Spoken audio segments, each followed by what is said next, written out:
一块铁片悬浮在地面上，女人好奇地伸手去捡，可下一秒，她直接从30楼瞬移到了1楼摔死，周围人都惊呆了，因为楼层根本没一点损伤。很快，联邦探员们赶到，经过检查，这里放射水平严重超标，直到科研人员用专业设备降平后，碎片才落到了地上。紧接着，他们还小心翼翼地将铁片密封保存。探员黑妹看到事发时的监控，感觉实在是不可思议。但很快，一起更奇怪的事件又发生了。俄亥俄州的公路上，母亲正带着儿子自驾游，突然她的眼睛开始渗血，母亲立刻向儿子呼救，可男孩却仿佛没听见，继续低头玩玩具。等女人没呼吸后，男孩这才淡定地拉开车门，熟练地把母亲尸体拖出车外。诡异的是，尸体竟悬在空中，然后朝一个方向飘走。等黑妹和白哥赶到时，尸体距离事发地足有10公里。白哥初步检测后，觉得是风把女人带到了这里，可黑妹却觉得没这么简单，因为她发现女尸前进的方向和风向不一致。白哥闻言立刻扯掉挂住尸体的铁丝，女尸开始继续朝另一个方向飘走。几人见状赶紧跟上，不多时他们惊呆了，一个龙卷风出现在他们面前，几具尸体在风中上下翻飞，像被某种神秘力量控制。众人将这些尸体带回实验室，可在检查过程中，一具尸体竟睁开了眼睛，四处望了一转后又快速闭上。经过检测，原来几人脉搏心脏虽然停止跳动，可他们的脑细胞却高度活跃，能感知到外界，只是没法做出回应。而他们身体的生机现在也都在慢慢流失，像是被什么东西隔空吸收，这很可能与碎片有关。很快，白哥收到消息，事发当天女人车上还有个男孩，但实际上女人还是单身。通过给这些尸体的家人发消息，他们发现有一户没有回应，两人急忙赶到这户人家中调查，房子内空无一人，但在墙上的照片中，他们发现了监控中的男孩，但这家人的小孩怎么到了不认识女人的车上？两人感觉真相可能和男孩有关，而男孩似乎还有个姐姐。紧接着，白哥在门外发现一具浮尸，是男孩的母亲。随着深入调查，白哥又在房子旁边发现了一大块残骸，只见周围的物体全都漂浮在残骸周围。白哥拿出监测仪器，发现这里辐射水平已经严重超标，他赶紧制止想靠近的黑妹，因为之前也有一块这么大的残骸，直接把一个小型湖泊给蒸干了。通知科研人员后，两人和男孩姐姐也取得了联系。令人更加吃惊的消息传来，姐姐说自己弟弟7个月前就因车祸去世，事后还进行了火化。两人难以置信地找到姐姐，通过询问，两人又发现了可疑之处。母亲死前曾给他打过电话，欣喜若狂地说小男孩回来了，要他也回家给弟弟接风。可过了2天，母亲又给他打电话，坚持不让他回来。事情越发诡异，黑妹不死心，一个人来到残骸旁找线索。在冒险的将手伸向碎片时，他竟一下子看见了死去母亲的身影。原来碎片能唤醒每个人内心最思念的人。他赶紧将这一发现告诉白哥，两人有了推测，肯定是男孩母亲也接触过残骸。由于对儿子太思念，所以残骸把他孩子具象了出来。但男孩生存需要人的生机，所以在榨干父母后，他只能不断的去找其他人。男孩的母亲正是发现了这一点，才不要姐姐回家。但到哪里去找到这个男孩？黑妹突然发现，之前尸体旋风的位置刚好就是小男孩的车祸地点，所以他肯定会带每个受害者重复自己死亡当天的经历。而另一边，小男孩也找到了新的目标，在短暂的接触后，陌生女人成了他的妈妈，继续在之前的公路上行驶着。女人为小男孩在便利店买糖，可这时白哥阻止了他，告诉他车里的不是他孩子。而黑妹则来到车外，质问男孩到底是谁。但紧接着他开始呼吸困难，还慢慢不受控制地抓住了男孩的手。与此同时，屋内女人的眼角也开始流血，紧接着她也陷入假死，漂浮在地面上。等白哥冲到屋外，黑妹和小孩已经不见了。这时白哥想起黑妹的话，于是赶紧把男孩的姐姐叫了过来，因为男孩是他母亲极度悲伤时碰到残骸制造出来的，所以只要他唤醒了自己母亲，男孩也会消散。姐姐闻言开始悲伤地诉说对母亲的思念，要母亲不要一直在弟弟死去的悲痛中，他和爸爸也非常需要母亲。姐姐的话果然起了作用，母亲的眼角竟然流出了眼泪。Hold on to each other。 下一秒，母亲睁开了眼，紧接着所有人也醒了过来。黑妹呆呆地站在路边，小男孩消失了。可白哥和黑妹两人还没有休息2天，一个小镇又发生了怪事，前方突然凭空出现了一块类似磨砂玻璃的2维平面。妹子被惊呆了，她小心翼翼地靠近，里面像是有什么东西。她捡起一块石头扔过去，可石头直接穿到了后面的地上。妹子想再走近一点观察，突然一只手拍到了平面上，紧接着里面出现了数道人影。联邦探员黑妹和白哥迅速赶到，但这里已经恢复了正常，他们只能看当时的录像，发现里面的人似乎想出来，现场的辐射一切正常。黑妹翻阅资料时，突然设备检测到了人声。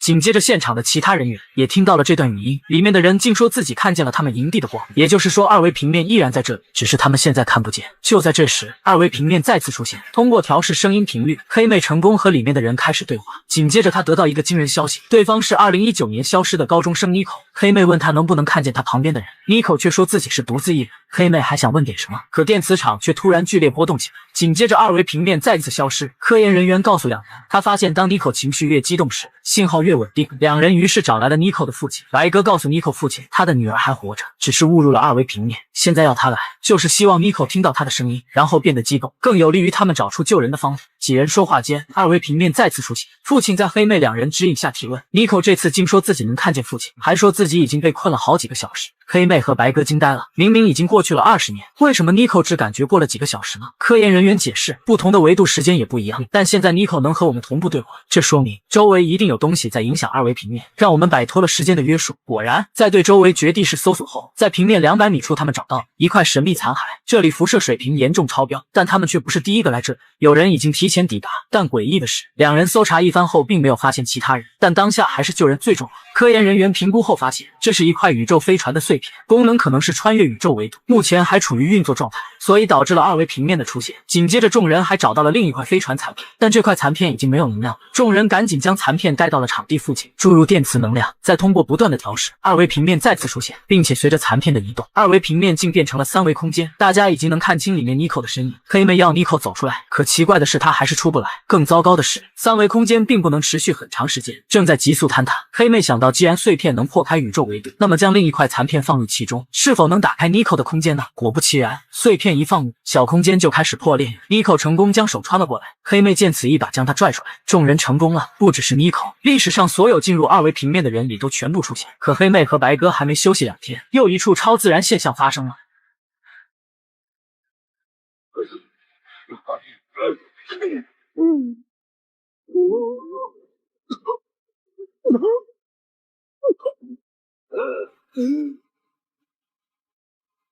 这是一块能改变大气的外星残片，因为它的出现，大气由氧气慢慢变成了氯气。最先发现这个变化的是小胖，他发现密封炉内的火突然熄灭，紧接着他开始剧烈咳嗽了起来，逐渐感觉呼吸不顺。他走到窗边想透口气，却发现外面竟在下一种灰色的怪雨，而居民们仿佛都很害怕。不信邪的小胖好奇地走到屋外，他发现雨水中好像含有其他物质。继续往前走，他惊讶地发现，本来绿油油的植物现在已经全部枯死，而衰败的玉米杆上竟长出了自己从没看过的花。更诡异的是，小胖穿过玉米地后才发现，怪雨只在小镇范围下，外界依然阳光明媚。可他还没来得及弄清原因，下一秒他就面露惊恐，像是被人卡住了脖子。几番挣扎后，小胖直接西北，而大雨仿佛有腐蚀性，小胖的皮肤开始快速腐烂。联邦探员得知消息，快速前往，远远他就看见了被乌云笼罩下的小镇。来到现场，工作人员介绍说，小镇里面的通讯设备已经全部失效，而死者们死因初步判断是缺氧，也就是说小镇大气遭遇了改变。但诡异的是，似乎这种变化只出现在小镇内，并未影响外界。黑妹和白鸽穿上防护服，小心翼翼地进入怪雨中。经过探测，他们发现这里环境已经不适合人类生存，甚至连光线也发生了变化。同时，两人也发现了大量的变异花朵，决定带回去研究。继续前进，两人进入了小镇的温室大棚里。他们发现这里的植物没有枯死，紧接着他们还发现了躲在这里的幸存者。幸存者们见两人来都很激动，想要跟着两人出去，但白鸽制止了，他要众人暂时待在这里，因为他们现在还没搞清状况。两人决定分开行动，白鸽继续探查，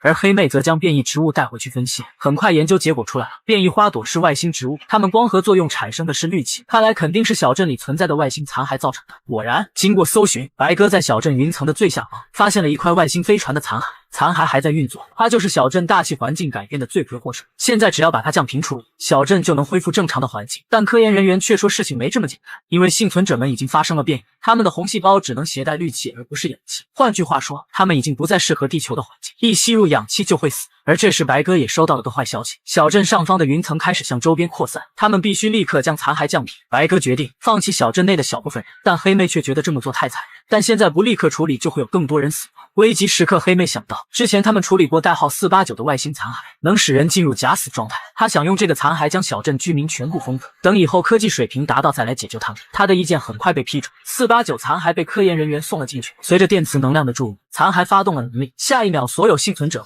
都被一层神秘力量包围，一动不动，像是被按上了暂停键。但生命仪器检测他们依然完整。紧接着，科研人员对小镇残骸进行了降温，小镇危机终于解决。可白鸽和黑妹还没休息2天，又一起超自然现象又发生了。众所周知，空间虫洞只是概念，连爱因斯坦也曾说人类不可能实现，但没想到这一奇迹，美国的大山竟亲身经历了一把。这天他坐公交上班时，正想和一个妹子搭讪，突然整个车内响起了一种奇怪的声音，紧接着所有乘客瞬间失聪，任何声音都听不见，妹子也只能看见大山嘴在动。而下一秒，公路上竟凭空出现了一个人，车子直接开了进去。几乎同一时间，车子就从墨西哥小镇的上穿了来，但是车子在落下时被摔成了2个，车内人员也因此全部丧生，但大山却侥幸的活了下来。艰难的爬出车厢，他才发现前方正站着一个黑衣人，显然是早在此等候。不多时，联邦探员们赶到了这里。根据情报显示，这辆车只用了1秒就从美国到了墨西哥，而科研人员在空气中检测到了大量残留的电子，所以初步推测是某种强大能量改变了时空，拓扑所致。简单说就是两地打开了一个虫洞，而拥有这种能力的只有外星残骸。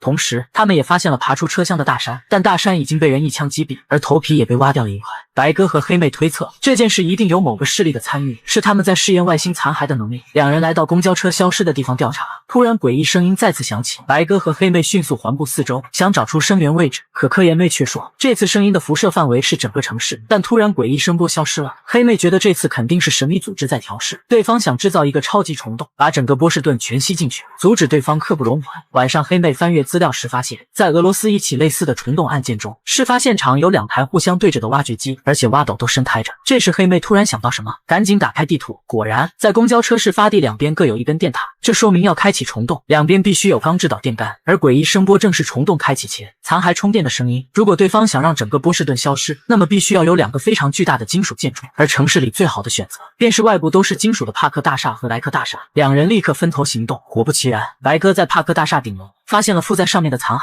他赶紧通知科研人员来处理，可科研人员半路上却遭到神秘组织的伏击，幸好白哥收到消息及时赶到才解决两人。与此同时，黑妹也遇到了麻烦，她的同伴全部失去了战斗力，但黑妹还是英勇地追了下去。与此同时，黑妹的对手神秘组织的胡子哥和科技男正在夺路狂逃，这时胡子哥交给科技男一颗透明药丸，说自己去拖住黑妹，他去重新启动残骸激活黑洞。说完后，他冲去对着黑妹开了几枪，黑妹成功被他带偏。等他离开大楼后，科技男立刻吞下药丸，只见下一秒他就又回到了大楼内部，重新安装好残骸，再注入电磁能量，瞬间白哥这边的残骸也有了改变，诡异声波也再次出现。这时中枪的科研妹忍住疼痛，指挥白哥操作降频设备，但声波作用下白哥听不见他的话，只能凭感觉胡乱操作一通。没想到的是，白哥竟然全都蒙对了，残骸停止了运作，他成功拯救了城市，而追出去的黑妹也顺利抓到了胡子哥。可黑妹和白哥还没休息2天，一起超自然事件又发生了。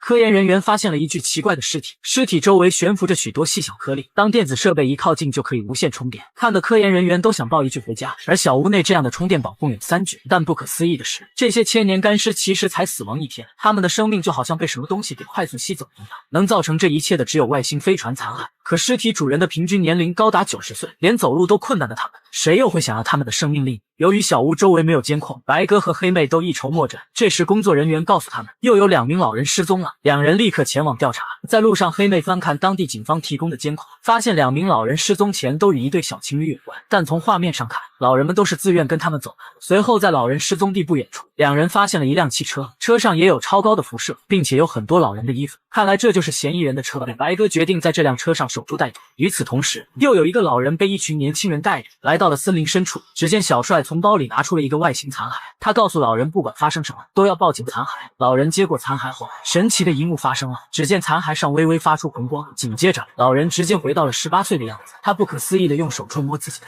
脸，可还没来得及高兴，小帅就告诉他以后不能离开这个残骸，一旦离开超过500米就会直接死去。这时小帅发现车子传来报警声，便要2个小弟去查看，两人过去刚好落入了白哥的怀里，白哥一个飞扑直接按倒了，而黑妹追的人却因为离残骸距离不远，瞬间变成了一具干尸。而小帅也听到了小弟们的呼喊，他要才变年轻的老人老黑赶紧跟他走，可老黑还沉浸在变年轻的喜悦中，没有反应过来，被其他联邦探员拿下。小帅带着妻子一路狂逃，但妻子小美却停了下来，因为再跑下去，其他小弟肯定会死。两人留在了附近，小帅拨通了白哥的电话，他要白哥放人，自己是在帮助别人，让快死的老人们再多活一次。而白哥也查清楚，小帅和小美是对老年夫妻，小美患有痴呆即将死亡，而小帅在一次偶然下捡到了残骸，他发现了残骸的功能并救活了妻子。白哥劝小帅交出残骸，因为人的生老病死是自然规律，残骸的力量一旦失控就会造成一场灾难。两人互不相让，小帅急了威胁白哥，要是不放人，自己就离开这里，让他们去死。挂完电话后，小帅要妻子和自己离开，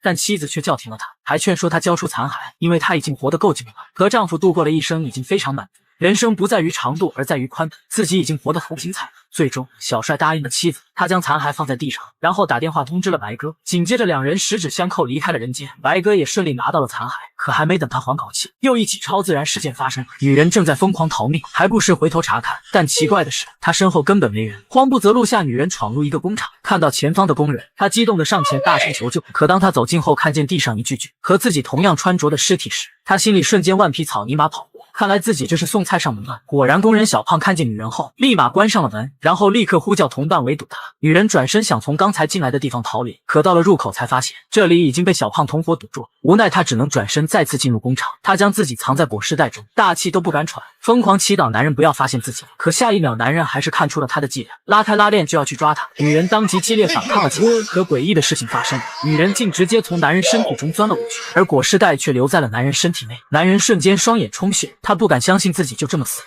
同伙小胖见此吓坏了，只能任由女人离去。事后他惊恐地给上级汇报，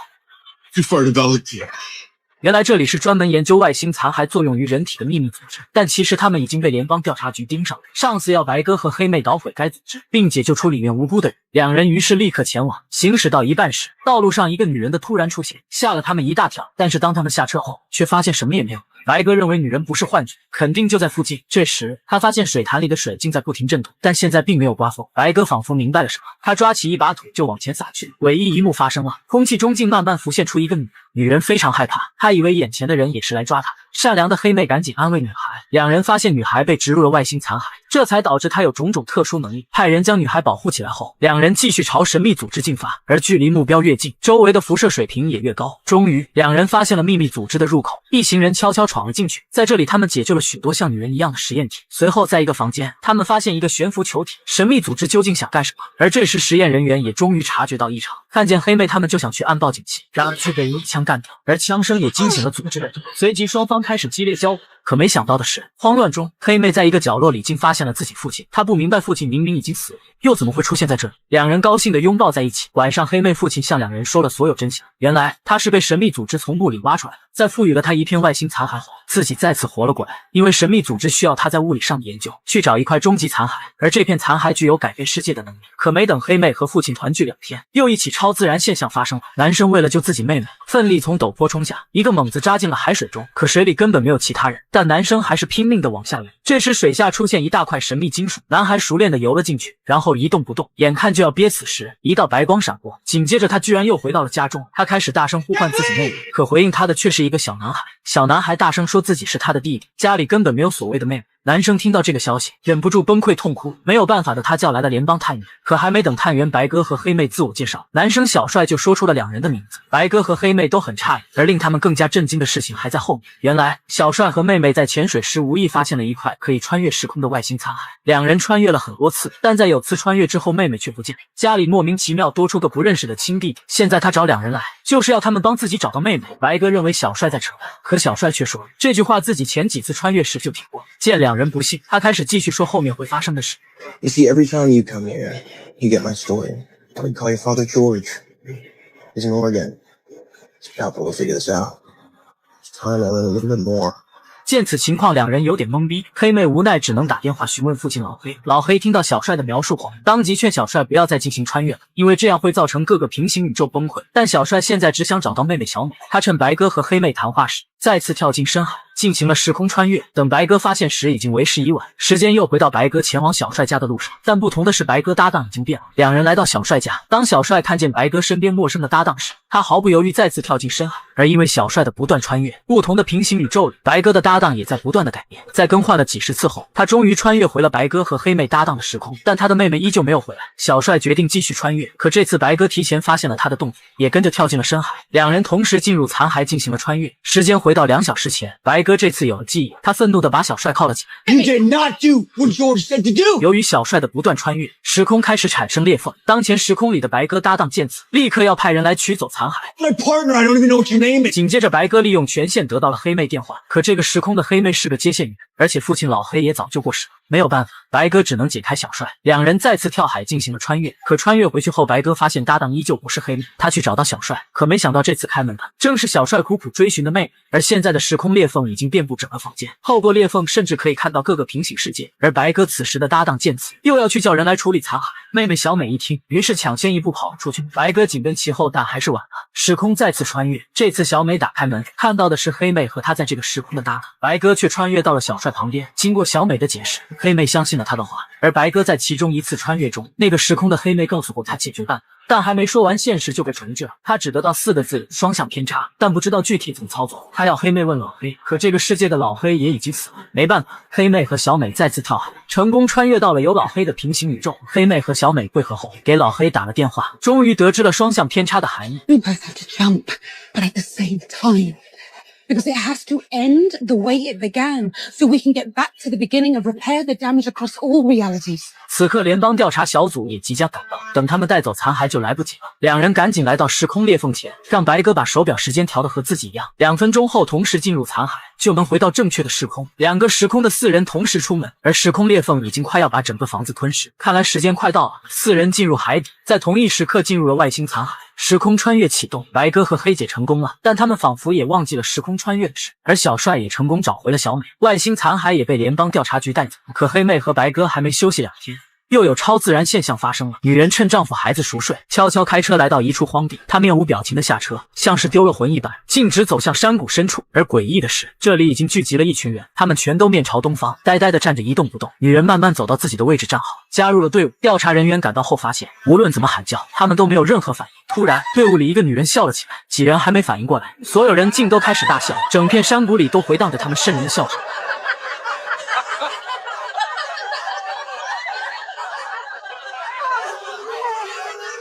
但紧接着，他们又恢复了平静。可突然，他们全都又变得非常惊恐过后，又开始集体悲伤。短短2分钟产生了数十种情绪，很明显是被外星残骸所控制。果不其然，黑妹父亲老黑在前方发现了一块巨大的外星残骸，这块残骸能控制人类思维，提升人类的精神力量。但现在残骸已经和所有人链接，强行断开，山谷里的人必死无疑。老黑想把他带走，稍加利用就能控制世界上所有人。黑妹疑惑地看着父亲，不知道37度的嘴怎么说出了这么冰冷的话，但有他在这里，父亲是带不走残骸。可老黑却神秘一笑，突然黑妹身边出现3个黑衣人，很快就将黑妹控制住。原来他们都是恐怖组织的人，而父亲竟是他们的头目。他指挥手下关闭残骸，只见眼镜男吃下一枚药物，然后开启了仪器，瞬间一道蓝光闪，所有人瞬间毙命。几人带走了残骸，就在他们回去的路上，突然前方出现一个诡异的黑影。黑影看见他们后，立刻掉头朝他们追去。车内众人的表情变得凝重，难道自己也被其他人盯上了吗？与此同时，一片荒漠中，马尾辫男人正在打坐，一个光球朝他飞来，但他似乎能和光球进行交流。他带着光球走进了一个山洞。绘图第1季到此结束，个人感觉前5集很有趣，后面剧情有点拉胯，但整体观感还是不错，建议大家去看原片。